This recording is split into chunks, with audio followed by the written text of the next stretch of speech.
Richard M. Daly, feeling like Chicago Larry. Look at all these pretty ladies. See, the good ones want my number, the bad ones want my baby. Shit, I probably hit them all once all this liquor drive me crazy. They probably think I'm ballin', all these bottles on the table, but the club owner would rather get us drunk than try and pay us. Excuse my French, but fuck you if you hate and see the goal of every night is try and get your woman naked. See, I'm something like a scumbag, something like a douche. Every morning catch amnesia, I'm forgetting what I do.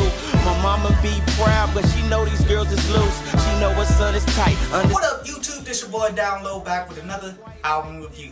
But before then, let's talk about something that's going on in the music industry, man. So Just Blaze came out in an interview basically talking about something that happened way back when Rockefeller was on top. And it's very interesting read. Pretty much said how Rockefeller had this thing called Keep It Real Wednesdays, in which they would allow producers off the street to $50,000 receiving producers come in and get their stuff played for whoever was there at the time. Now what's great about this is the fact that they didn't care who the fuck you were. Pretty much if you were there, you was gonna get your shit played, and if it was bad, you gonna get laughed the fuck out. If it was good, you had a potential opportunity there. And I only could wish that there would be more of that today, man.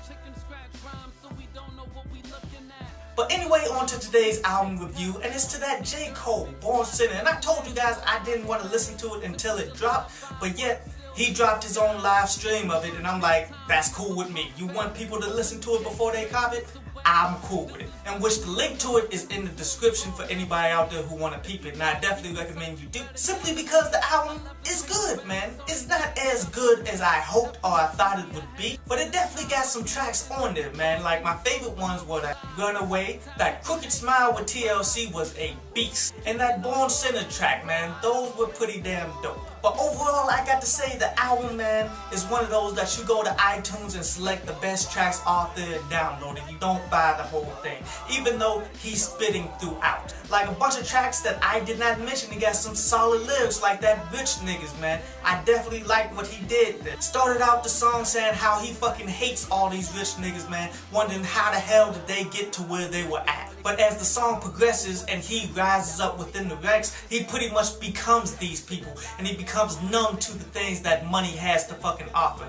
Great theme to it. But the overall track wasn't that great. And then there were a couple tracks on there where he sampled some hits from the 90s, just like in the French Montana album that I gave a review for. I do not like that shit. These songs with Land of the Snakes and that Forbidden Fruit, man, and the reason why I don't like it is because it sounds like fucking instrumentals to buy off of a fucking album. Honestly, I feel it is way too soon for people to be sampling shit from the 90s. I mean, maybe 2020 would be a legitimate time to start sampling that old 90s shit. But I want to ask you guys that, man. Do you feel it's too fucking soon to be sampling 90s production, 90 hits? And the last thing I really want to talk about on this album, man, is that track, Let Nas Down.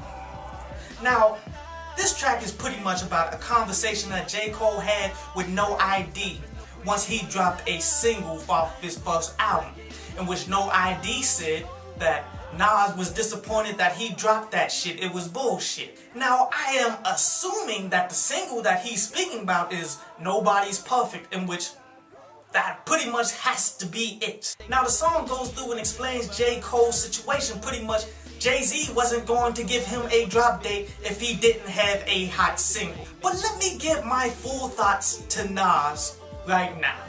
Fuck you, dawg. I know you a legend and all of this bullshit, man, but you are coming off very hypocritical with this shit. Because have we forgotten the single Nostradamus on how trash that shit was? How's about You Owe Me, which is pretty fucking similar to that fucking track Nobody's Perfect, except for Nobody's Perfect was better than that shit. And how could we forget I Know I Can Be What I Wanna Be? I know that's a song that was just for the kids to inspire the youth, but come on now. Everybody knows that shit was fucking terrible. You are the last motherfucker out there that should be talking about you can't drop a commercialized single, nigga. And all of you dudes out there that claiming this real hip-hop shit, that's co-signing this shit 100%, fuck you too. And to all my up-and-coming rappers, man, fuck what these older niggas in the game is gonna say about your fucking music, man. Do what the fuck you gonna do. But anyway, on to today's article from downloadpass.com. And today's article is about the dry snitching thing that a lot of people out there using, man. Like, you see a lot of people trying to rise within the ranks and gain notoriety, man, for dry snitching on everyone else's shit. All of these tell-all books telling the dirt of other more famous people. And sadly, that nigga Prodigy from Mobb Deep is participating in that shit. He dropped his own fucking tell-all book talking about crimes done by dudes like Noriega and shit. And you guys gotta understand, man, this is not the way to shine. That is the way to get blackballed, because that just shows you that you can't be fucking trusted. Like all of these women out here making these tell-all books about how they was hoes and getting smashed out by all of these famous rappers and shit. They can hardly come out with a second book because ain't nobody fucking them no more. Dudes know if they mess with them, then they gonna get snitched on. Therefore, the whole hustle is gone. Always get fame on your own accord. Never fucking dry snitch, because that's just a quick way to get a quick $5 and then lose that shit about 5 years later.